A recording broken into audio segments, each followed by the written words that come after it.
thanks very much to our panel for joining. But so I'm Mike Baz at Sandiford. I head up our partnership for Horsefly Talent Market Analytics.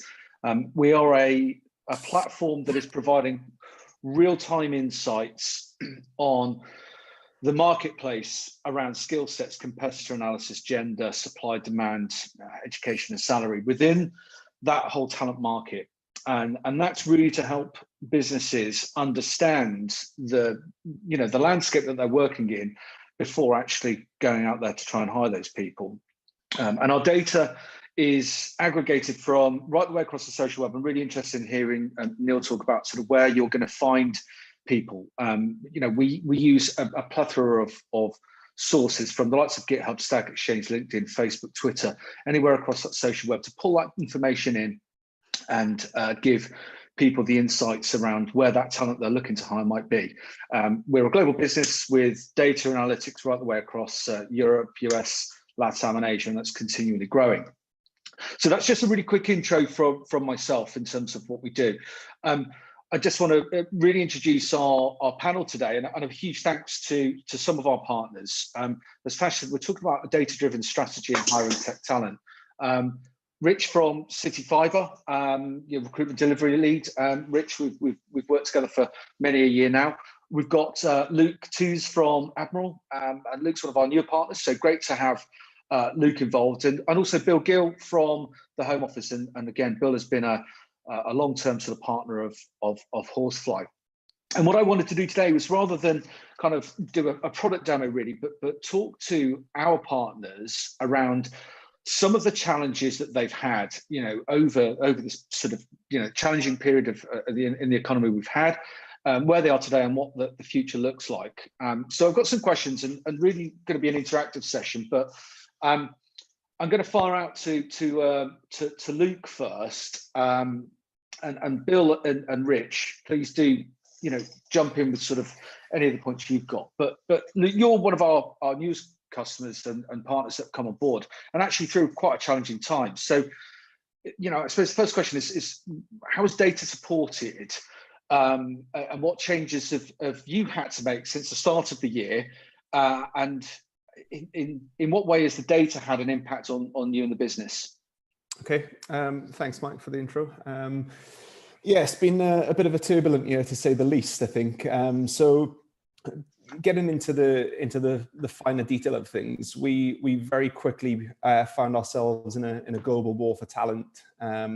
Previously, we've been in Cardiff, and that's sort of where we've needed to recruit. We've never really been a remote recruiter prior to this. So it changed overnight for us. So as we know our competition inside out in Cardiff and the local surrounding area, we know how to sort of oppose offers or compete against those people in that market. We're very quickly up against the tech giants, with everybody working from home. Anybody can work anywhere in the world, and that's what we're seeing. So very quickly we had to change our style. So the data that's allowed us to do that has sort of centered around understanding what skill sets or what hotspots there are around the country. Using a platform like Horsefly has been a real sort of plus point for us in that space particularly. And that's led us to sort of hiring in those locations. So we struggle with a very competitive market in the tech space in Cardiff. So having the ability to search for skills across the UK is something that we've found very useful for us, and something that we're continuing to do. I think on top of that, we've had an impact as a business, and build on our brand name from scratch really across the UK now is something that we're working on. So we want to be seen as a viable tech employer. We want to, we've got a pretty decent reputation for the most part, I think, as an employer in general. But when you look at tech specifically, we share the same challenges as many other businesses and organizations, as to how do we be seen, and how do we, how can we be perceived as a strong tech employer. So we were comfortable in where we were going with that in Cardiff, and then all of a sudden again we've gone UK wide, and even in some cases it'll be further afield than that, I'm sure, in the future. So I think that comes hand in hand with things like understanding what salaries we need to pay based on location, as in the benefits as well, and the overall sort of employee experience and what others are offering around the UK. So I think in a nutshell, it is that sort of global market now, and that's the biggest impact that we've seen for us in the tech space when it comes to recruitment so far. Yeah, no, sure. Thanks, Luke. And Rich, I mean, a similar sort of question. I suppose the same to you, really, because I know, you know, we've spoken in different guises and different roles that you've done. So where with City Fibre in your role, how's that sort of impacted you? I mean, some of the recruitment we do is location specific. We're building a full fibre network across the UK, so some of the stuff we're doing is very specifically aligned to the cities and towns that we're building in. But as Luke said, some of the other stuff is you know, we're much more now flexible about where someone can operate from. So some of our more technical roles, whilst typically may have been based in some of our hubs, we're now able to kind of target across the UK. So, you know, using the data to help us identify where the talent actually sits, to be much more targeted about where we can get the best talent at the right sort of price, it has been really useful for us. I think, you know, Luke's point about understanding salary, we want to be upper quartile payers in the market. We want to understand and make sure that we're competitive to attract the best talent into the organisation. And actually having access to real-time data around salaries enabled us to push our reward manager to look at our salary ranges that we offer. You know, our reward manager's done a load of work on pay grades and making sure that we are in that upper quartile, but we do still come across, you know, real examples where we're struggling to fulfil because we're not quite right. And having access to that data has really enabled us to push that agenda properly with our reward manager and make sure that we are continuing to provide competitive offerings to the candidate market. But I think the other thing for me is just you know, enabling us to plan ahead, knowing where we need to go and how and where the challenges are going to be, so that we can make sure that we're building our strategy ahead of the game, has been really massive for us. And, you know, actually COVID hasn't impacted us massively because we're still building the network, but we did have a period where we had a headcount freeze, and we were able to use that time to really drill down and understand the markets that we needed to be recruiting into, and really get ahead of the game, ready for when we were hitting the UK fairly significantly with a large volume of vacancies again. Yeah, no, thanks, Rich. And I suppose it's really interesting and how different businesses have been impacted. And Bill, thanks for joining. I suppose one of my questions over to you, Bill, is, I mean, you know, it's the demand is always changing, you know, of a business, and the uncertainty we've all been through. What are the sort of the priorities and challenges that you're facing today? And again, similarly, you know, where's data playing a part in that? Sure. So I'm with the Home Office. We're slightly different to some of your other presenters in the sense we're the public sector. So for us, part of the challenge for us that we've got is how do we ensure that we can actually continue to provide public services in an effective way, which also is more cost effective for the taxpayer. So by essence, we are moving to what we call digital by default. So as much as possible, government, including the Home Office, are striving to automate the way that citizens in the UK can interact with government and the services we provide. Now that places a huge challenge on us because obviously, traditionally, the Home Office, like other government departments, have been driven by face-to-face interactions with individuals. And to a degree, we're moving to online services as much as we can to offer those same services in a much more expeditious and easier access routes for citizens, so they don't have to physically come into an office space to seek a service. Now that is placing a huge challenge on the department because we're having to expand our digital capability quite significantly, and it's continually evolving because obviously as we identify more services that we can potentially digitize or automate, we need to bring in those skill sets to bring into the department to help deliver that.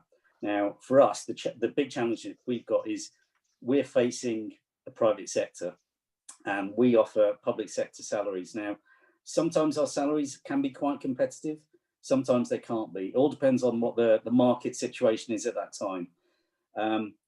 One thing that's interesting with COVID, and your data through Horseflies helps give us that kind of information, is that currently supply is outstripping demand, in the sense that there are a lot more people out there looking for work than there are recruiters actually out there offering roles at the moment.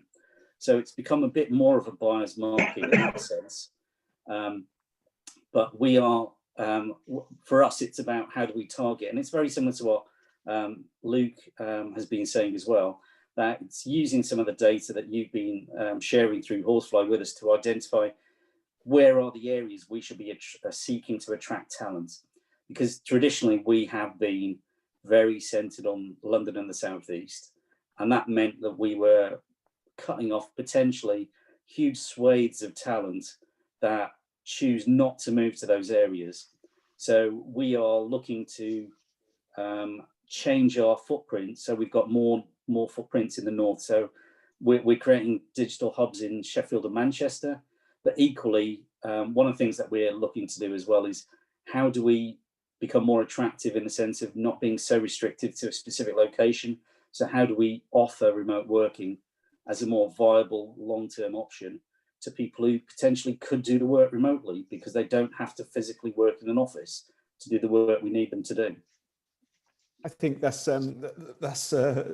rings true with us as well, Bill. I think that's one of the challenges we've got, is that we're seeing many other employers being able to offer fully remote opportunities to people, and what we're seeing is, you know, the candidate market is very much up for that as well. I don't know if you're seeing the same across the roles that you're recruiting for, but ultimately the game has changed for us quite a lot in that sense as well. Yeah. No, Yeah, I definitely agree with that. I would suspect this is a common thing that we're all encountering, is do we move away from the previous position of you must come into a specific office in a specific location, because that used to be the way we worked, and COVID has kind of brought forward all of those longer term aspirations to actually what's stopping us doing that, rather than, well, we can't do it, it's, well, why can't we do it? Yeah, it's a complete change, which suddenly doors are being opened in terms of how we choose to recruit, and people are willing to listen at a very senior level. Yeah, I think it's the skepticism of people working from home and the reality of the fact that actually people are productive and deliver in that environment has gone. And actually that's shifted the balance, I think, of organisations, the way they think. And, you know, for us, we were already fairly remote as an organisation, but it's just reinforced the fact that we can target people where they are rather than where we want them to be, which, and you know, Horsefly enables us to identify where that is, which is pretty useful, right? Yeah. Absolutely. Yeah, I think it's really interesting. It probably leads really nicely, sort of, I suppose, not necessarily the final question, but sort of one of the important things. I mean, that changing landscape, you know, the availability of talent is obviously really important. You've touched on that, remote working, but what about that? You know, Luke, you touched on it at the beginning, that competitor aspect. Is that, you know, it's opening up the door to different competitors that you perhaps never really thought about in the past, because when you are siloed to a certain location, that doesn't become perhaps a thought process.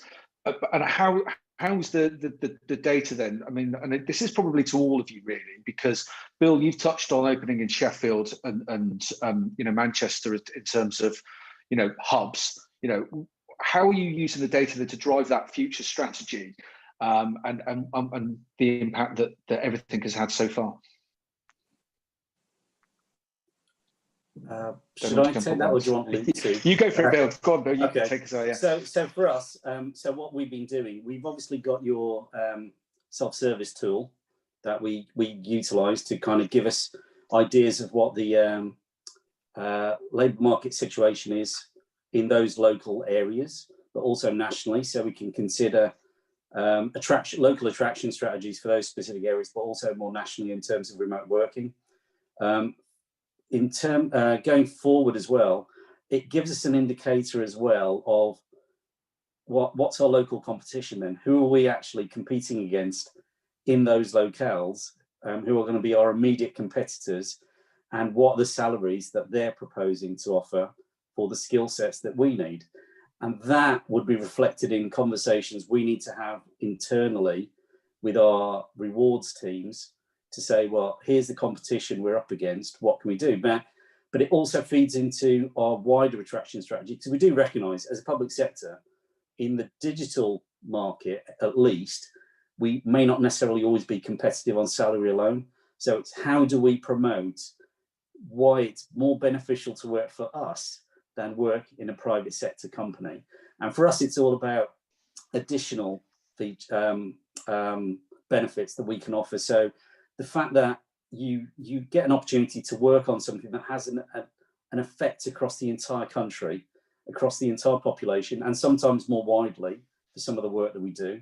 The fact that you're actually developing services, IT, infrastructure that will support the government and the ability of the government to support its citizens in a really effective way, something that we think is something that hopefully will attract certain types of individuals to want to work for us as opposed to work in the private sector.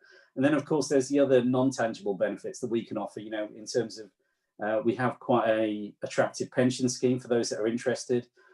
We do offer apprenticeships as well, because that's something that we are definitely interested in expanding upon, because I think a couple of other colleagues have also said, you know, we need to start developing our own talent in-house, because it's not good enough to just try and source people, it's build the talent, because we recognise, and we've seen this in apprenticeship schemes that we run outside of digital, that there's greater loyalty amongst people who come through the organisation, because they're more likely to want to work with you if they had their first opportunity with you and you've helped develop their skill sets.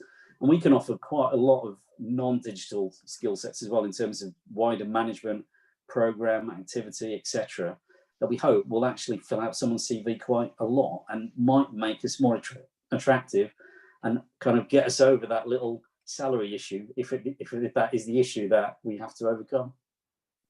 Sure, Luke, and you touched on at the beginning again, you know, being based in Cardiff and the challenges that you've had in Cardiff, you know, sort of looking at that more UK wide and you touched on perhaps even globally in moving into the future.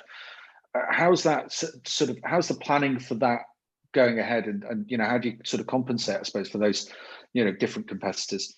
Yeah, so it all starts with our sort of company strategy, feeds down into our IT strategy, and then into my sort of area for workforce management planning. So we've got a funnel view that ties directly with our roadmap in terms of technology.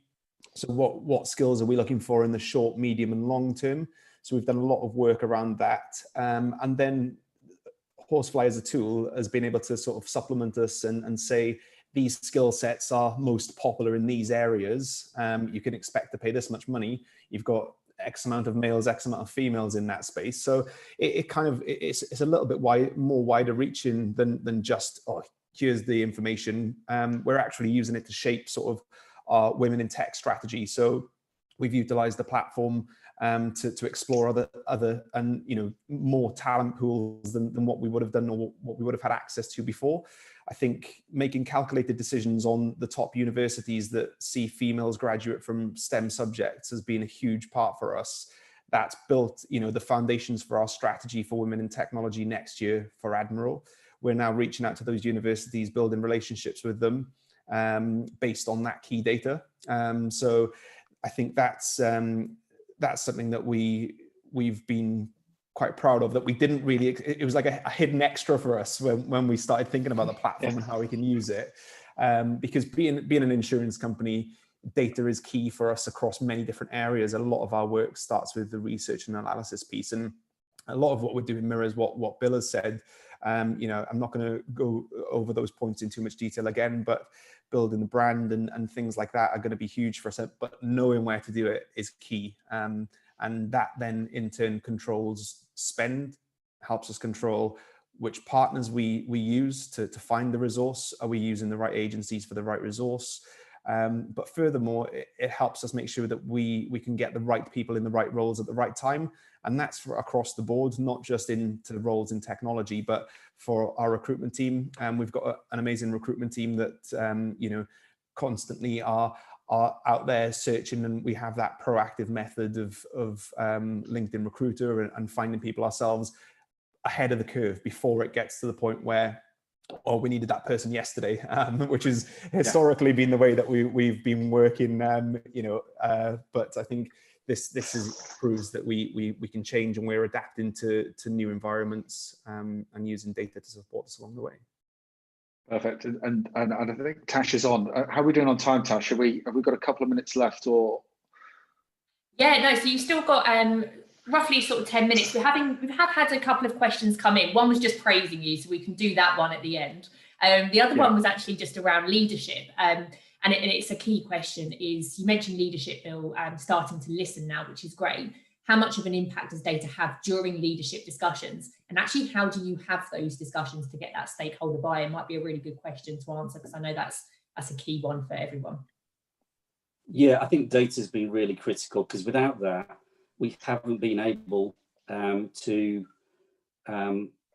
basically evidence why we want to change our attraction strategy, but equally why we need to review our rewards policies as well for digital roles, but also other roles that we're looking at as well.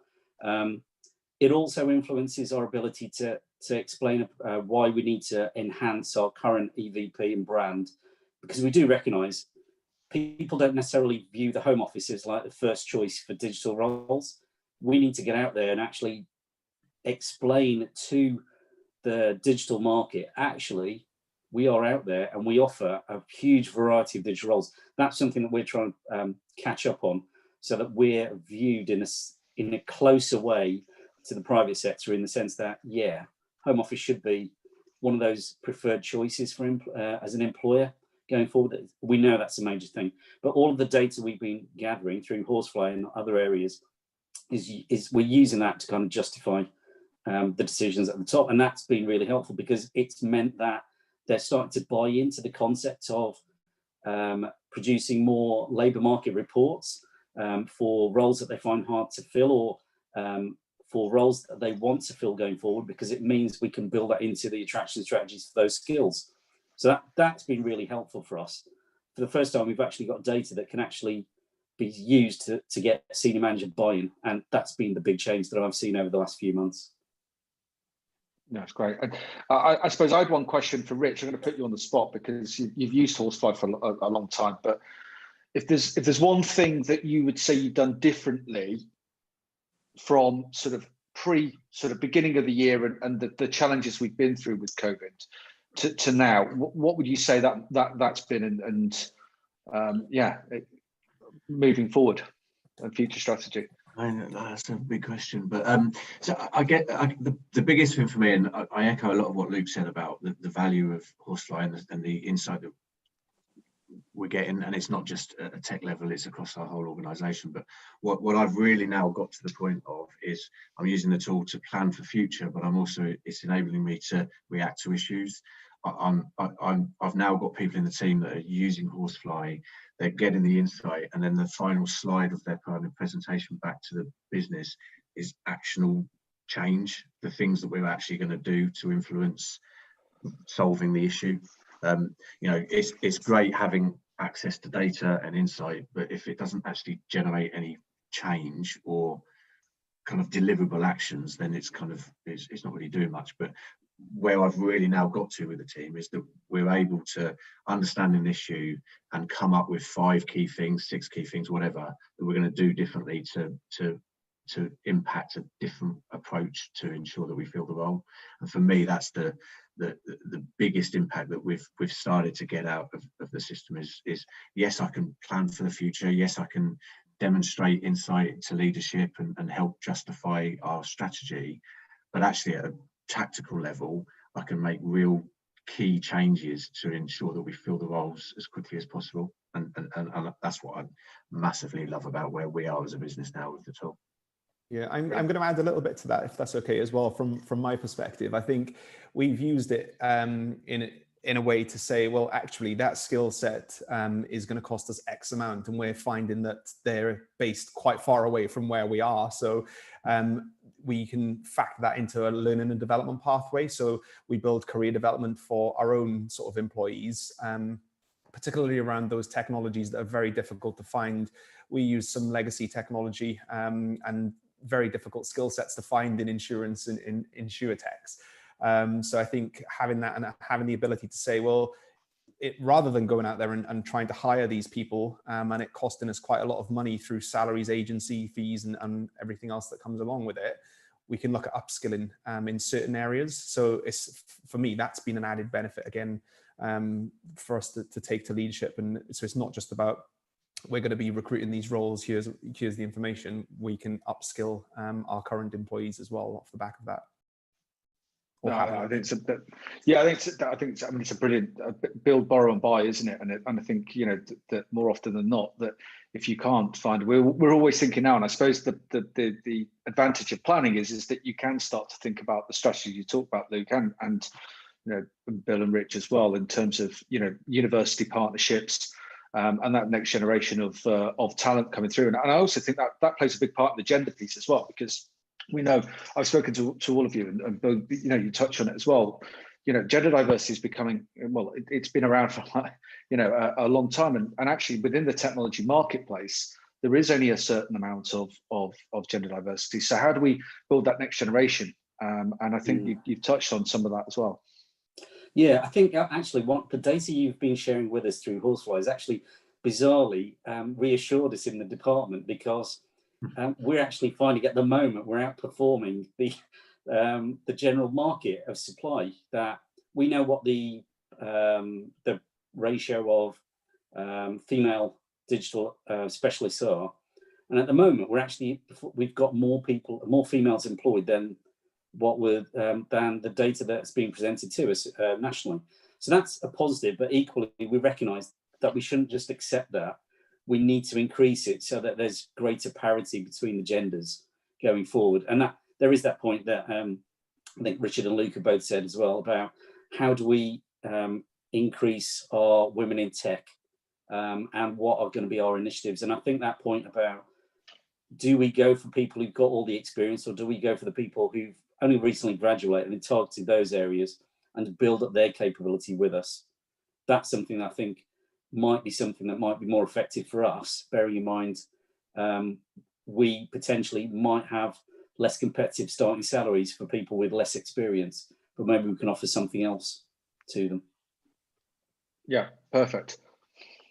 Amazing. Guys, that was a really interesting panel discussion. We have had 2 quick questions, so just in the last 2 minutes we're going to try and whiz through them. So Mike, this might be one better directed to you. Is what support do you get, as analytics can be quite difficult to interpret, and I'm sure that's a feeling that a lot of people get. So yeah, is it just a spreadsheet? Look, I think all of the guys on here will probably verify. Look, it's data is only as good as what you get out of it. It is actually how you interpret that, and the reason that Luke, Rich, and Bill are on is because with the support of a customer success team that we have, it is about making sure that we can upskill the relevant people within teams to interpret that data to make a change. And I think that's absolutely critical, that it's all well and good having a tool, but unless you've got that support to actually train you up, then it just becomes data, and that's people are making the impact. I think there's 2 bits actually. It's just only as good as the search, and then it's only as good as how you analyze the data. And I think the customer success team that we work with helps our team to really drill the search down properly, because you can create a high level view of a market, but it's not really a true reflection of what you're trying to look for, and that bit is critical. And then it's how do you analyze the data to make informed decisions, and that's how we've then got to that point where we're making actionable decisions off the back of it, because we understand the data rather than just presented with a bit of insight, and that's through, I guess, the customer success team that's enabled us to get to that point, I think. And that's the end game, isn't it? Being able to make those informed decisions off the back of that data. And a very quick one for you. So do you think remote working will drive up more women in tech with that added flexibility? We've run out of time, so just perhaps a quick yes/no response would be great from all of you. Yes, I hope so. Yeah. Yeah, Bill, so yes, you hope so. Okay, brilliant. Yeah, Richard? why not? Yes. Yep. Luke? Yeah. Why not? Great response, Rich. Mike, what about yourself? Yeah, definitely. Excellent. Well, what a positive note to end on in that case.